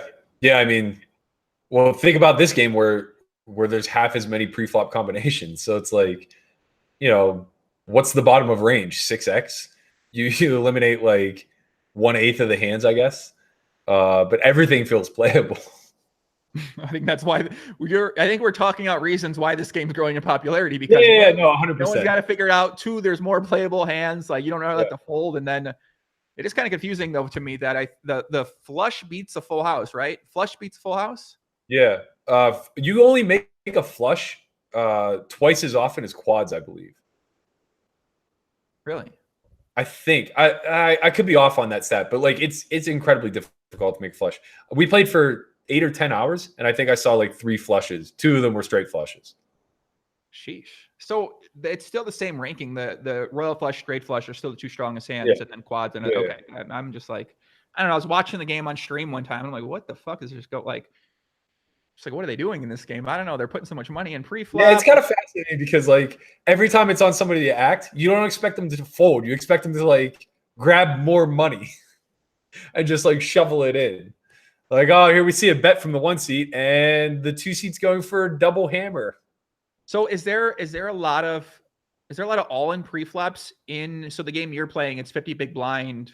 Sounds like it's 50 big blind. A lot of people are 50 big blinds, or a lot of people end up getting to that 100 big blind standpoint. Like what's the average effective size? Big. Yeah, the majority was like 50 bigs, but it's an interesting structure because like everybody's the small blind except for the button. So there was like maybe 5% of pots were raised pre. The majority of pots were just like 4 to 7 handed limped. And then the button would either shove or not shove. Oh, okay. So it's an ante, and then the button is what is the ante? Is it a big blind or he's a double ante, or how does that work?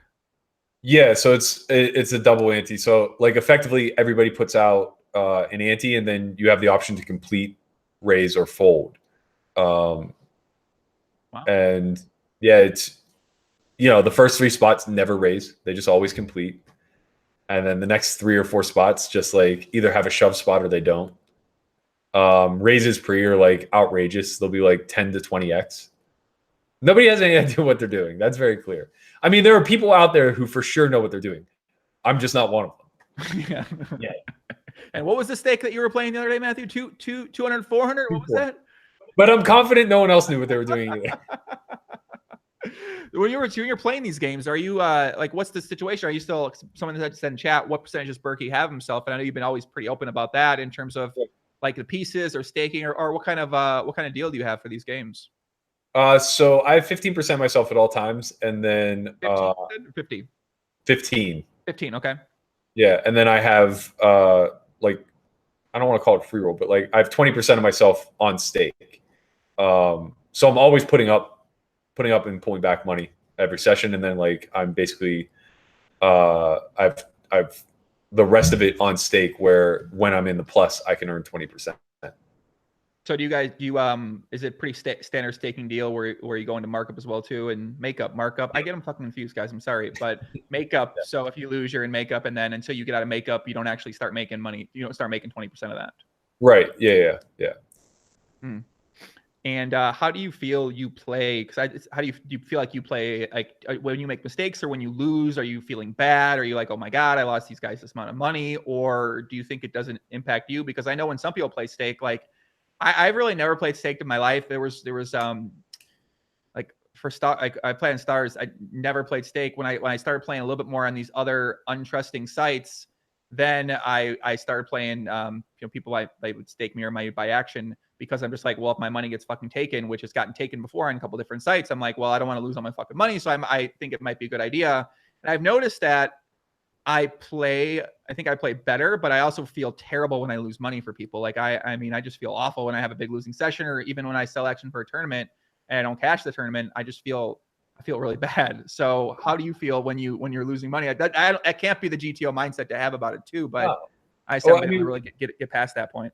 Yeah, like why feel bad? I don't know. I guess like I've just learned a lot about business and markets and things along those lines, investing. And it's like there's just nothing to feel bad about. Like you believe you have an edge, the person investing in you believes you have an edge, and you're playing a really volatile game. Like you're gonna lose 45% of the time. So as long as you're out there putting in the work outside of the play, I think that, like, you're doing your responsibility to your backers. And if they didn't believe, they wouldn't invest. It's that kind of simple. Like nobody feels bad when you put 25K into a restaurant and it goes belly up. Like that was the risk you took on. And yeah, I think that's like something that eludes a lot of poker players. Actually, the first video I did for the site was kind of like understanding the investment strategies of being a poker player. And it's something that I learned the hard way. I learned secondhand through people who are good at this stuff. But like, I have a computer science background. I never did anything in business, and I didn't understand like what proper business practices were, how to properly invest or anything along those lines. But as you start to get your feet wet and realize how important this stuff is, then you just self-educate, and it's not that difficult. Like business isn't, whatever. If you're operating at the highest platform, a guy who's like operating a hedge like Dan Shack or whatever, like, yeah, you better have an MBA and like you better know your shit top to bottom and all your metrics and numbers. But like that can operate on a simple level too, even without that sort of background. Like I always use the example of like, if you had to run a lemonade stand, that was your only source of income. Like somebody gave you the opportunity to start a lemonade stand. What information would you need in order to ensure that you were profitable? And then what information would you need to be able to leverage it into being fruitful, where like you're making a lot of money?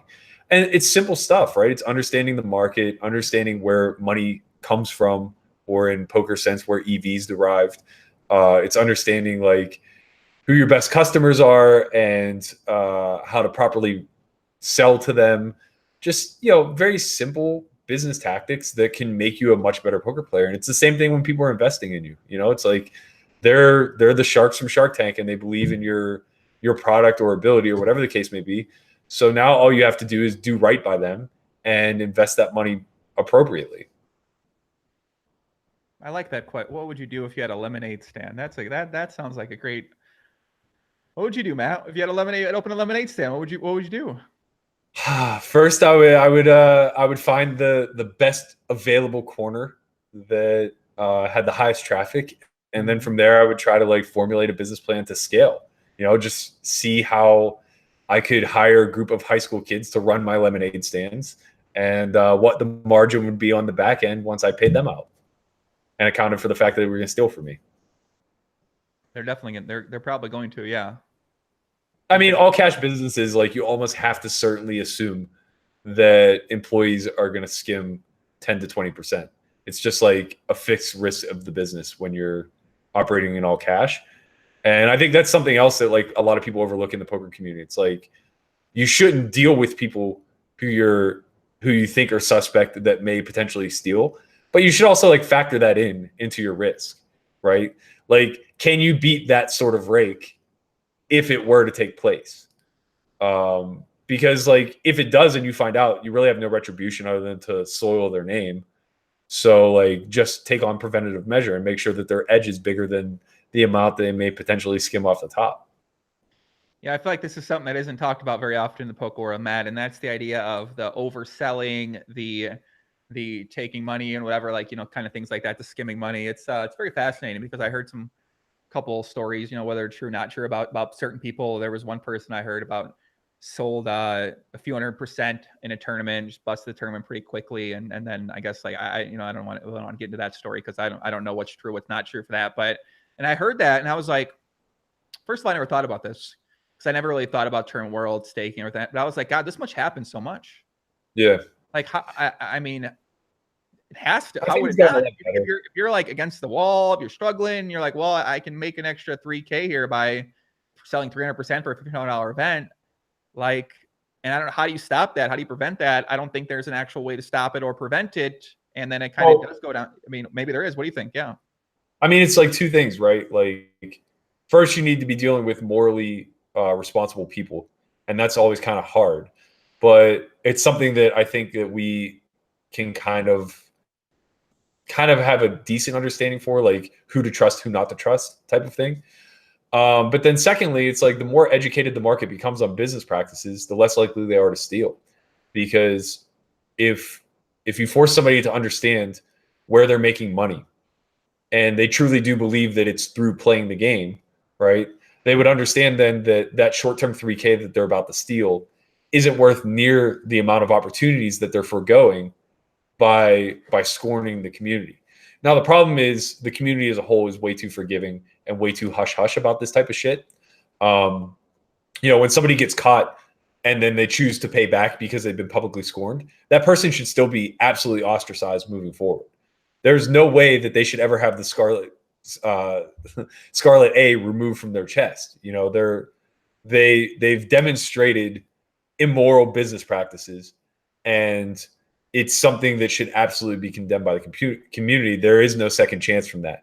Like, yeah, you should pat him on the back and shake his hand for doing the right thing and commend him for being a good human being at the end of the day, or a better human being than we thought he was prior.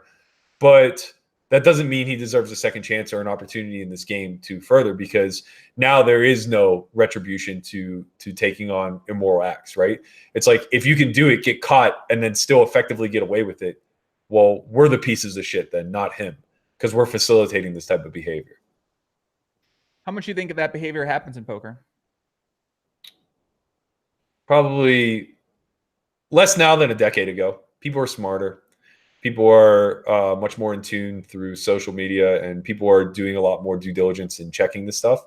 But probably like somewhere in the neighborhood of 15 to 20% of business deals are being I guess taken advantage of in some capacity, beyond the idea of like selling it in proper markup, like, basically beyond the investor getting ripped off because they're making a bad investment. Just straight immoral practices, I would say it's probably like somewhere between 15 and 20%.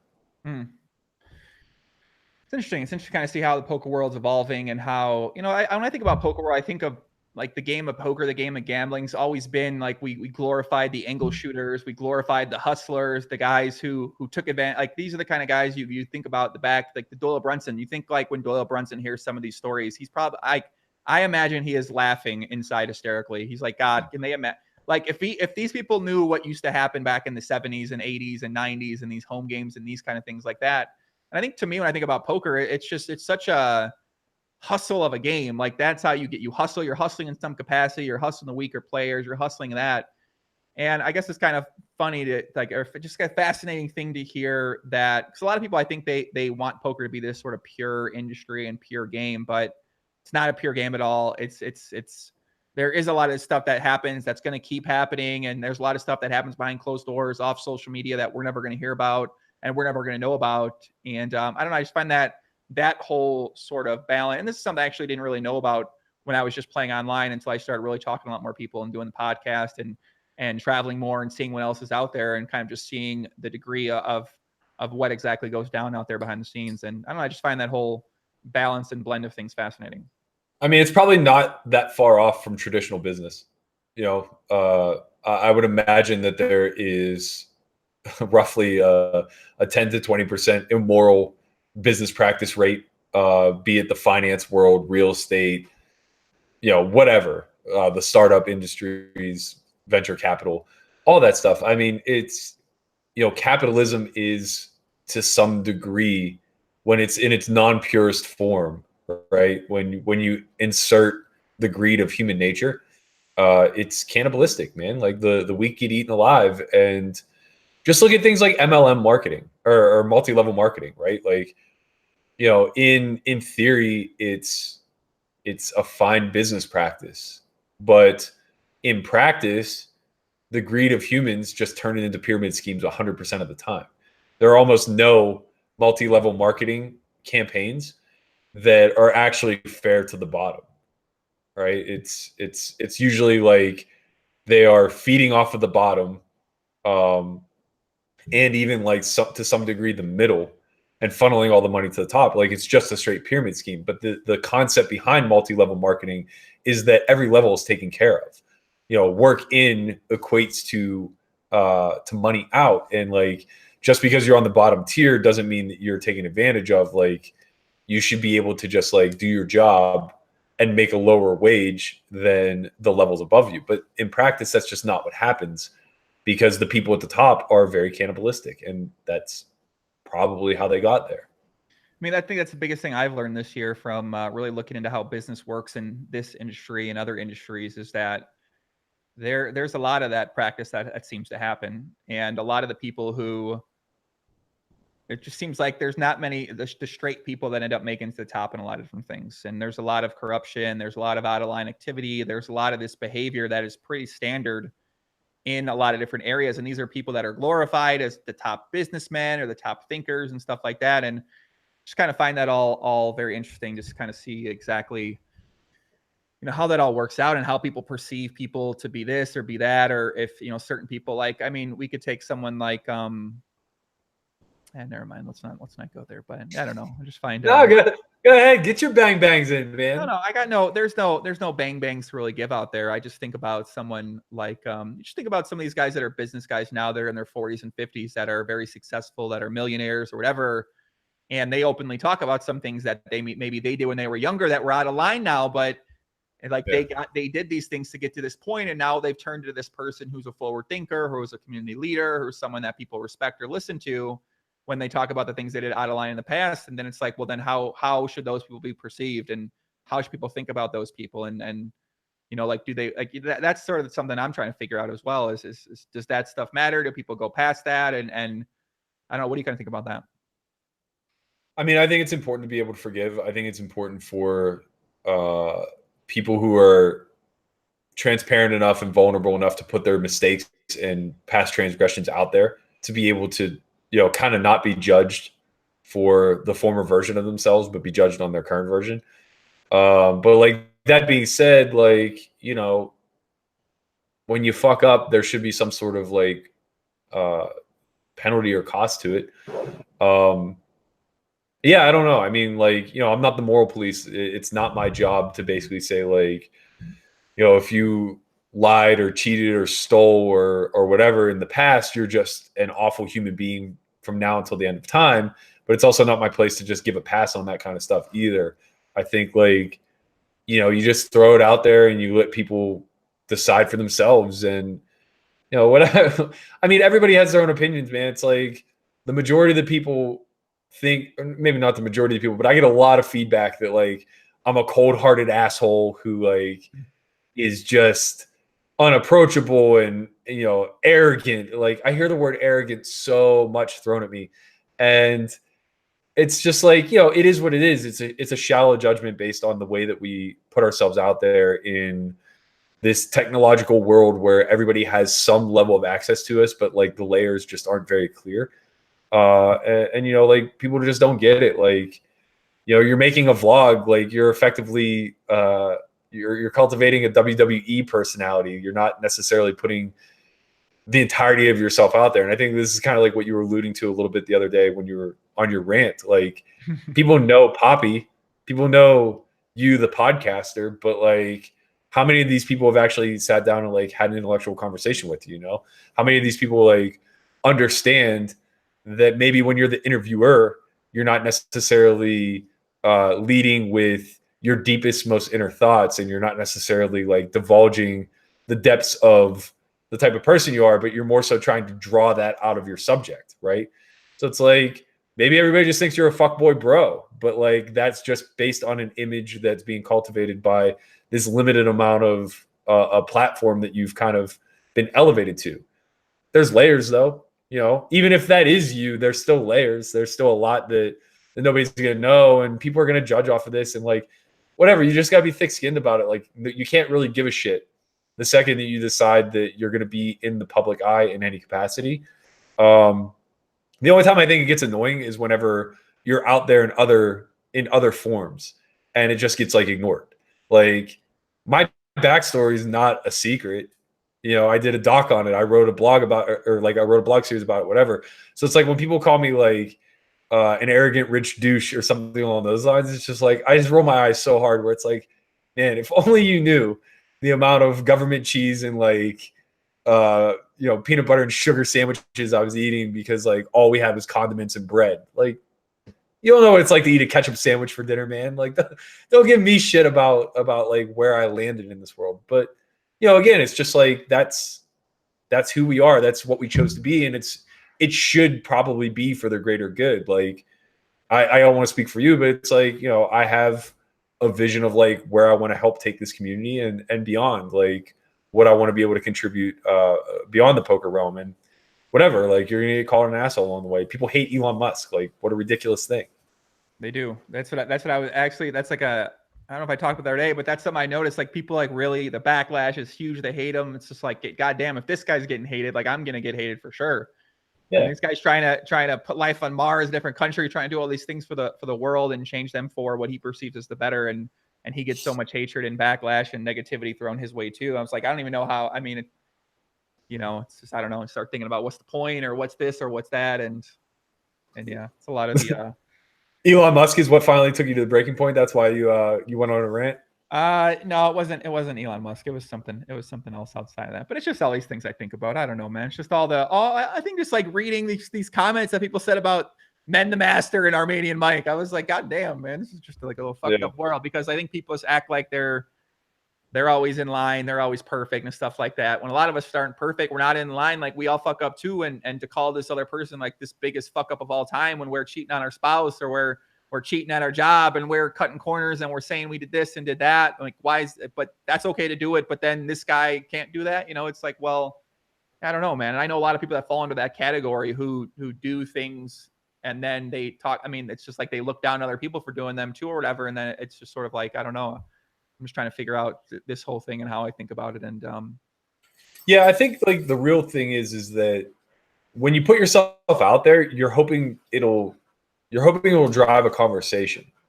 And what it actually does is just spurns criticism.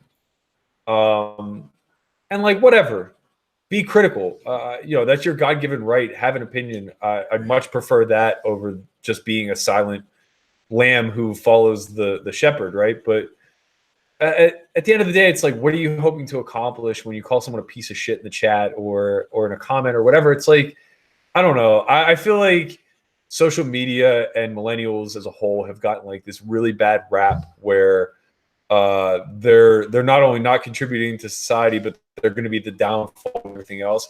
And I really feel very, very much the opposite. I think like the millennial generation is going to largely be what saves us. They are an incredible group that just by proxy to technology have found ways to shift our world in very profound ways. Like the shared economy. The fact that I'm staying in an Airbnb right now, that's a byproduct of the millennial generation, even if the inventor wasn't a millennial himself, right? Like couch surfing was a thing before Airbnbs, and Uber and like all these billion-dollar industries, they're on the backbones of millennials. And social media, it's like, it really is a platform to have a greater conversation where we could start to see a lot of societal change. And we have. Like, let's not forget that in the last 5 years, gay marriage has been legalized.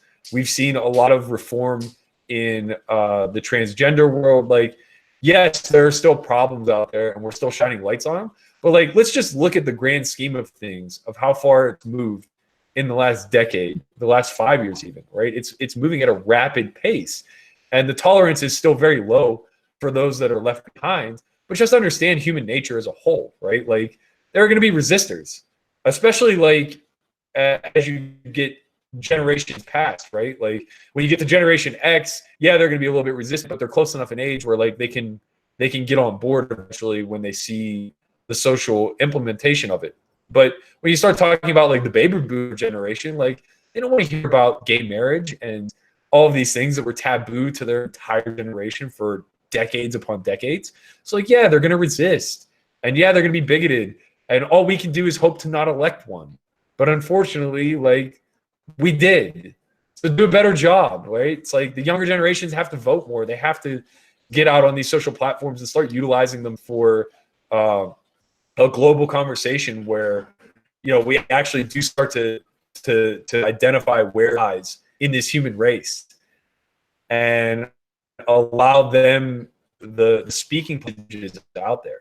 And I think we see that a lot. There are a lot of really profound leaders who have tens of millions of followers that are saying the right messages. Even if it's just in a business sense, like a guy like Gary Vee, I don't think like you're going to see very much negative response to someone like that. Like, he just gets it. I heard most of that, but it also, on my end, it's lagging a lot, and it's like the audio's cutting in and out. I hope you guys out there heard what Matt said there, because on my end it was a little bit blurry, but I think it's let's see if it comes back here. Yeah, it's coming back here. So it kind of looks like a light bulb. I agree. That was during that one. It like lagged out. It lagged out a lot, but it kind of are you planning to run for office one day with these sort of thoughts, ideas? Is that something that you aspire to get to at some point in time? No.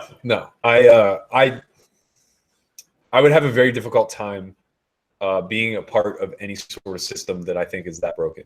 I'm just a fixer. My personality is a fixer personality type. And like, to take on the idea of fixing the political realm, I think is beyond my scope. Yeah, say you and Doug Polk could be on a team together. You guys could be candidates, vice president, something like that. I think Doug would make a good politician. I think he has the ability to toe the line, not ruffle any feathers or ruffle all the feathers, depending on like what better serves him. Yeah, like I'm just like, that's not me. I'm not strategic when it comes to like the person that I am or who I'm trying to be. Like, yeah, I'm just very transparent, and sometimes like I'm gonna say the wrong things or kind of leave myself hang out to dry. Whatever, like, we all make mistakes. You got some. We're all idiots. We all are idiots for sure. You got some shout outs you want to give out there? Anybody, Matt? Shout outs, man. Shout outs. Shout out to my team. I'll decide to make the trip with the exception of Christian. He's back in Jersey, living up the family life. Yeah, I don't know. Shout out to my nephew. He went to college today. Where do you go to college at?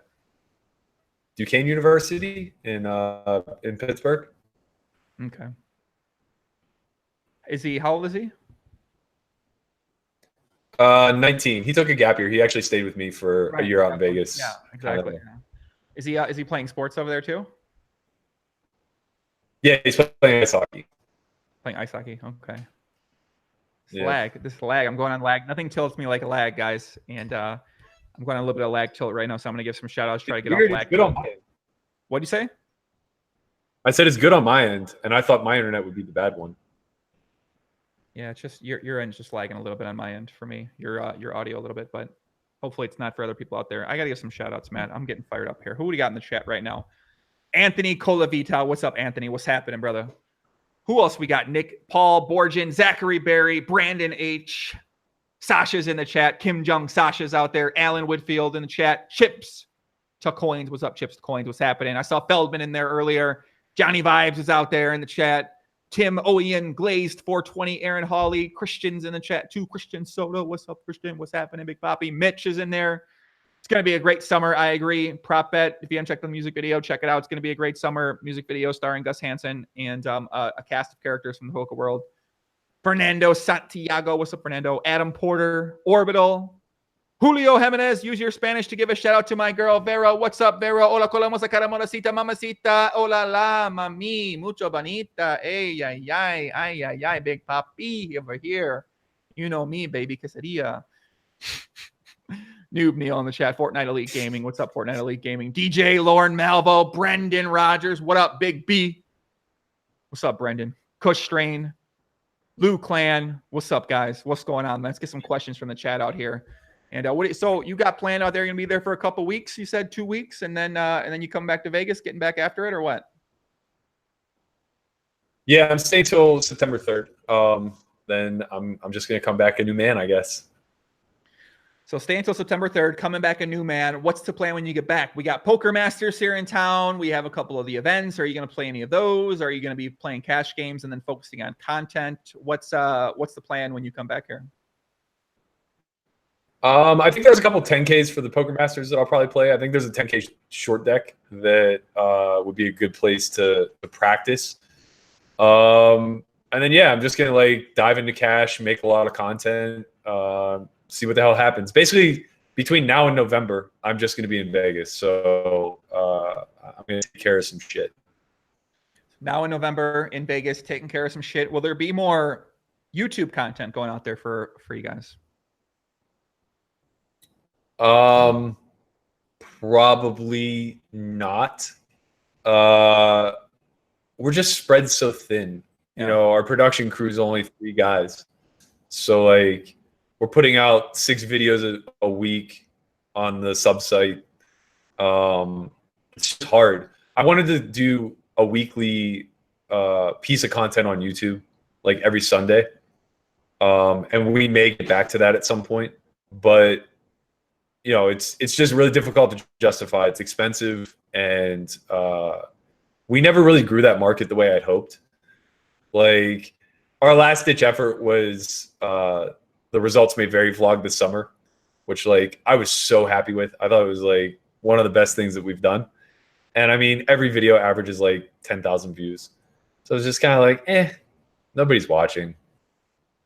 Bang, bang, bang, bang, bang. Some people watch my videos, get between 10 and 20,000 sometimes, so no one's watching. I used to think that too, Matt, but I just never cared about views. I talked about the other day. Like I wish I was like Doug and I like cared about trying to get more views. I just don't care. I don't know. It's like I feel like it's such like an unhealthy mindset to be so obsessed. Like, oh my God, like I'm not gonna do this because this isn't not many people are gonna watch this. Or 10,000 people is a lot of people to watch something. Like that's I mean, for a vlog, I don't know how many people are watching some of these vlogs out there, but I think for like my content's a little different than vlogs. I know a lot of people love vlogs and stuff like that, and they don't necessarily like news or they don't care about news or anything like that. They just want poker strategy and just seeing someone's life and that kind of stuff like that. But I think that's still a pretty good amount of people, especially when you have a business where you can send those, you know, a couple of those 10,000 people over to your business and turn them into paying customers. It seems like there's still be a lot of value.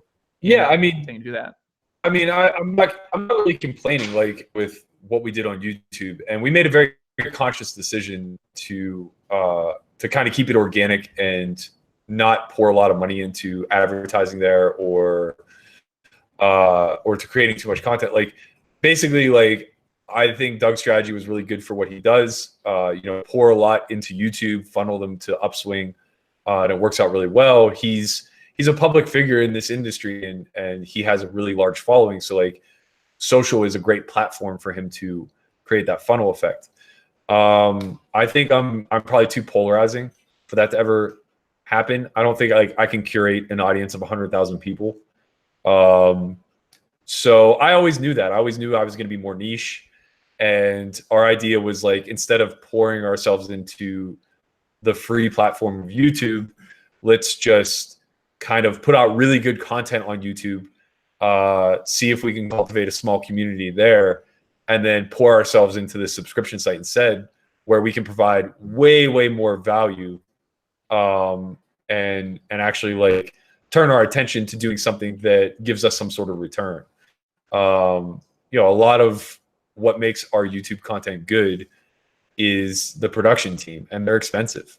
You know, just that vlog series this summer alone was $15K, and you know, that's not that big of a deal, but it's like $15,000.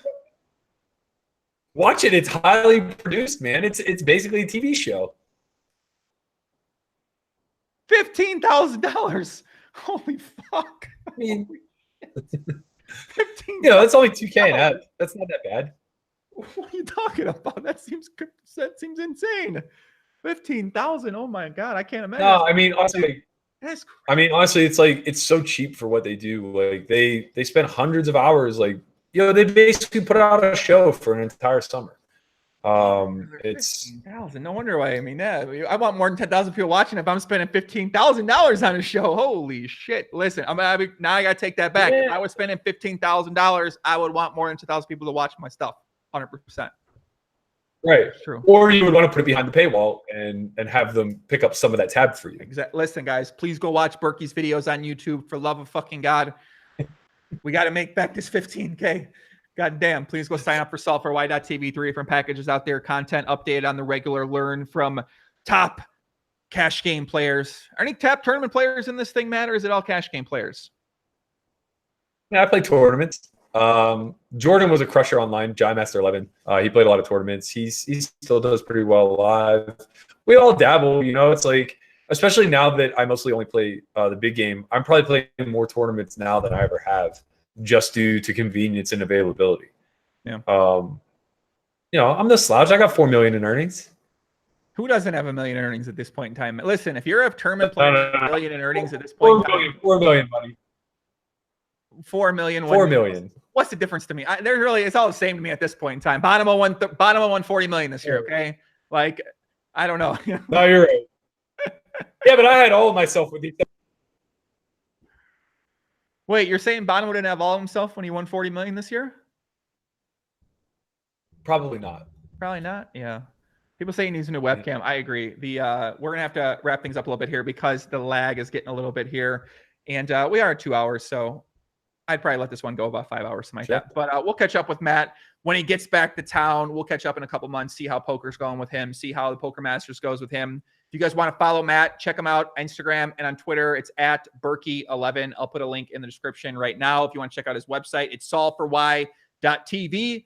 And, go support that. I think it's a great project. Like I said, quality is very high. Content's very high. I really enjoy what I'm seeing there.